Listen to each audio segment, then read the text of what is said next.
कल जितने भी छात्र बीपीएससी के प्रोटेस्ट में जो भ्रष्टाचार को लेकर के, गड़बड़ियों को लेकर के आंदोलन हो रहा है, अभी शामिल होने वाले सभी अभ्यर्थियों को बहुत बहुत धन्यवाद और अग्रिम जो आंदोलन की सफलता है उसके लिए आज शुभकामनाएं। आइए हम अभी आंदोलन की कुछ बिंदुओं के आधार पर समीक्षा करने का प्रयास करते हैं। तो अभी जो हमारा समीक्षा का आधार होगा वो है कि हम देखेंगे अभी नेतृत्व के आधार पर छात्र छात्राओं की भूमिका और उनकी संख्या, प्रशासन की रवैया और सहयोग, और बीपीएससी की क्या इस पे विचार रहा और बीपीएससी ने कैसे रिएक्ट किया, आंदोलन की सफलता और असफलता, आगे की रणनीति क्या होना चाहिए। तो देखिए, नेतृत्व के आधार पर यदि हम बात कर रहे हैं अभी, तो नेतृत्व कल के आंदोलन का काबिल तारीफ रहा। बहुत ही बढ़िया तरीके से नेतृत्व किया दिलीप जी ने, और एक जो छात्र नेता की भूमिका होना चाहिए बखूबी उन्होंने निभाया, और आंदोलन शुरू होने से लेकर के अंत तक उनके नेतृत्व पे बिल्कुल लोगों का भरोसा रहा और उन्होंने बिल्कुल इन चीज़ों को बना के रखने का प्रयास भी किए। तो बिल्कुल यह आंदोलन मुझे लग रहा है यदि सफल होता है, आंशिक तौर पे तो सफल होते हुए दिख रहा है, लेकिन यदि सफल होता है तो इसमें 90% भूमिका दिलीप जी की होंगे और बाद बाकी अन्य छात्र छात्रा तो उनमें सम्मिलित है ही। तो नेतृत्व नो डाउट बहुत ही काबिल तारीफ रहा। अब आइए हम बात कर लेते हैं छात्र छात्राओं की भूमिका के आधार पे। तो देखिए, संख्या बल जितनी होनी चाहिए उतनी तो नहीं थी, लेकिन कम भी नहीं थी। जिनमें एक चीज़ आपको देखने को मिला होगा कि छात्र और छात्राओं की जो रेशियो था वो बहुत कम नहीं था। दोनों का रेशियो लगभग जो है ना बराबर थे। लेकिन एक चीज़ कल हम गौर किए कि जो हमारे बिहार की जो लड़कियां हैं उन्होंने आंदोलन में दमखम दिखाने की पूरी प्रयास करी। चाहे मीडिया में बाइट देने की बात हो, चाहे पुलिस प्रशासन के सामने हिम्मत दिखाने की बात हो, उन्होंने एक पॉइंट भी पीछे नहीं रही लड़कों से और बिल्कुल हिम्मत के साथ लड़ी। और कल उन्होंने वो झांसी वाली रानी की जैसे परिचय दी। मुझे तो लग रहा था देख कर कि वो झांसी वाली रानी की शक्ति आ गई है उन लोगों के अंदर, और बखूबी काबिल तारीफ उन्होंने अपनी भूमिका दर्ज करवाई कल के आंदोलन में।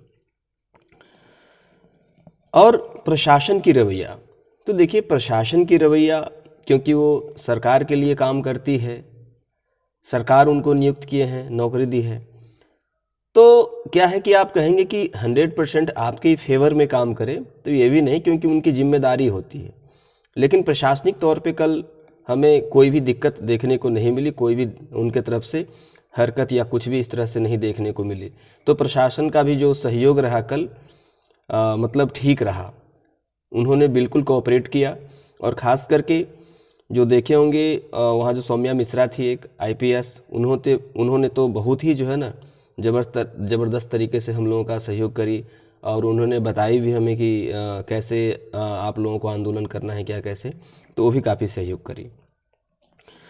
एक चीज़ जो यहाँ गौर करने वाली बात है, जो हम लोग शुरू से कहते आए हैं कि बीपीएससी की भूमिका बिल्कुल, अब तो वह संदिग्ध पहले से थी, अब तो पूरी तरीके से लग रहा है कि पर्दा उठ गया है, और निश्चित रूप से बीपीएससी कटघरे में है।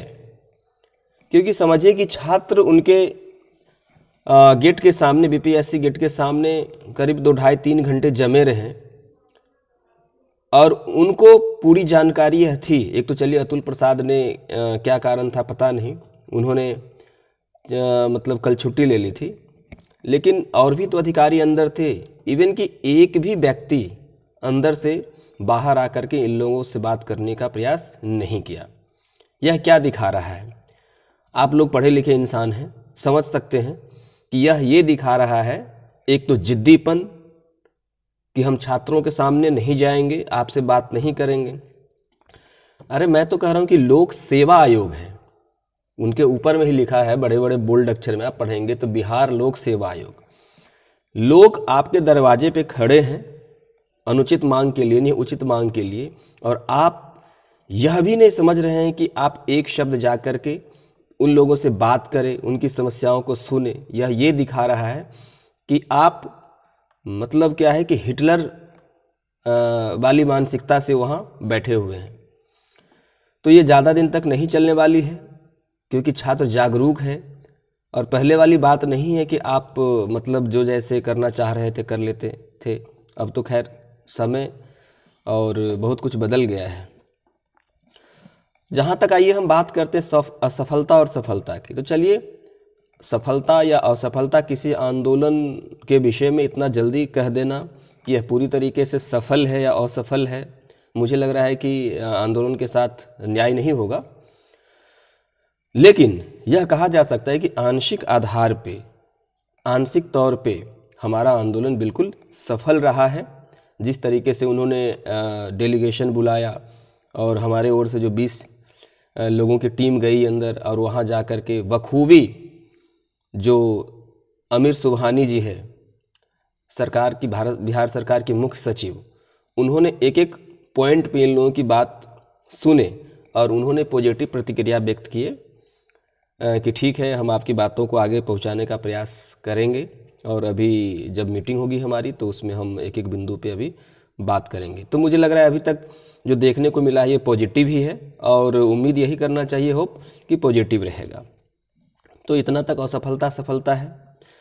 और आगे की रणनीति क्या होना चाहिए, ये सबसे बड़ी बात अभी हमारे आंदोलन के लिए है। तो देखिए जहाँ तक आगे की रणनीति की बात है, तो ये जो छात्र नेता दिलीप जी बोल रहे थे कि चलिए हम 72 आवर्स 72 घंटों की समय सरकार को दिए हैं, और 72 घंटा कम नहीं होता। यदि सरकार होता है, यदि सरकार को लगता है कि इस पे काम करना चाहिए तो 72 घंटा बहुत ज़्यादा होता है। 72 घंटा तो मुझे लग रहा है कि ये तो छोटी सी मुद्दा है, सरकार के लिए बड़े बड़े मुद्दाओं के लिए बहुत बड़ा समय है।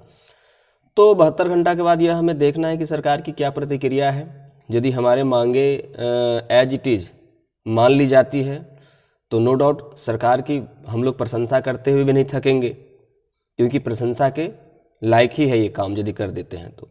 और यदि सरकार फिर बीपीएससी की बात सुन करके, उनकी बातों में आकर के छात्र के भविष्य को अनदेखा करते हैं, तो हम लोग आंदोलन करने से परहेज भी नहीं करेंगे। और आंदोलन यह तब तक चलेगी जब तक कि हमें सफलता नहीं मिल जाती। तो मुझे लग रहा है कि आंदोलन कंटिन्यू रहेगी जब तक हम सफल नहीं हो जाते हैं। तो यही कुछ बिंदु पे आपसे हमें बात करनी थी, बताना था। चलिए लगे रहिए, सफलता मिलेगी। तब तक के लिए जय हिंद, जय भारत।